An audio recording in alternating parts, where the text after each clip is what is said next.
Subscribe to our YouTube channel and press the bell icon to get the latest updates. Thailand अधिकतर tourist घूमने के लिए आते हैं। यहाँ का सबसे लोकप्रिय दर्शनीय स्थल एक बौद्ध मंदिर है जिसके दीवारों पर रामायण की कथा का चित्रांकन किया गया है। अब ये हैरानी वाली बात है कि मुस्लिम बहुल देश में एक बौद्ध मंदिर है जिसके दीवारों पर रामायण की कथा लिखी गई है।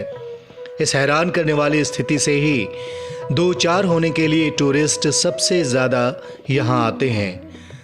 थाईलैंड में स्थित इस मंदिर को वॉट फ्रा काएव या हरित बुद्ध मंदिर के नाम से जाना जाता है, जो वहाँ के बौद्ध धर्मावलंबियों का सबसे प्रतिष्ठित तीर्थ स्थान है। थाईलैंड वासियों के लिए ये हरित बुद्ध उनके देश के रक्षक हैं और इसीलिए यहाँ इनके सबसे ज़्यादा बात मानी जाती है। मतलब कि इनके कहे अनुसार यहाँ के लोग जीवन यापन करते हैं। यह मंदिर राजधानी बैंकॉक के केंद्र में बना है और शाही महल के पास ही स्थित है, या फिर यूं कहें कि शाही महल इस मंदिर के पास स्थित है। मंदिर के परिसर में 100 से ज़्यादा इमारतें हैं। इस मंदिर का घेराव लगभग 2 किलोमीटर लंबी दीवारें करती हैं। हमारे समाज में ईश्वर अवतार के रूप में बुद्ध की प्रतिष्ठा है। हम में से कईयों के लिए यह मंदिर आस्था का विषय हो सकता है, लेकिन परिसर को घेरने वाली बाहर की दीवार आस्था के साथ साथ हर टूरिस्ट और भारतीय के लिए हैरानी का विषय बनती है।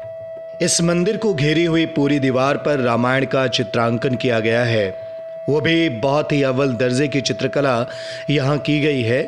इसकी चित्रकला और रंगों की गुणवत्ता की तारीफें बड़े बड़े कलाकार करते हैं। इन दीवारों पर रामायण की चित्रकला के जरिए राम की कहानी बताई गई है। इसके द्वारा थाईलैंड में प्रचलित रामाकीन उर्फ रामायण की कहानी बताई जाती है। रामाकीन के नायक फ्रा उर्फ राम की तरह बनने की प्रेरणा देती यह चित्रकला वहाँ के लोगों को जिंदगी के कई सारे अहम पहलुओं से रूबरू कराती है और उन्हें एक अच्छा इंसान बनने की प्रेरणा देती है।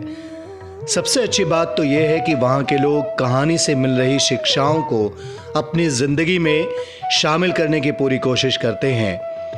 ये चित्र दीवार के कुल 178 हिस्सों पर बने हैं और कुछ दशकों के अंतराल पर इनका रेस्टोरेशन भी किया जाता रहा है।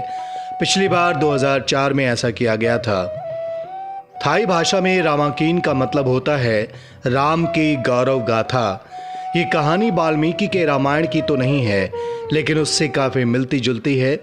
केवल कुछ जगहों के विवरण और चरित्र थोड़े अलग हैं। भारत में रामायण को एक धर्म ग्रंथ का दर्जा प्राप्त है, वहीं थाईलैंड के लिए यह उनकी संस्कृति का प्रतिनिधि महाग्रंथ है, जिसकी कहानी उसी देश के किरदारों को आधार बनाकर बुनी गई है। रामायण के सारे आधार को अपनी जिंदगी में उतारने के लिए ही वहाँ के इस मंदिर की दीवार में रामायण का चित्रांकन किया गया है। इन चित्रों के अनुसार वो अपना रहन सहन फॉलो करते हैं और एक दूसरे से व्यवहार भी करते हैं। Subscribe to our YouTube channel and press the bell icon to get the latest updates.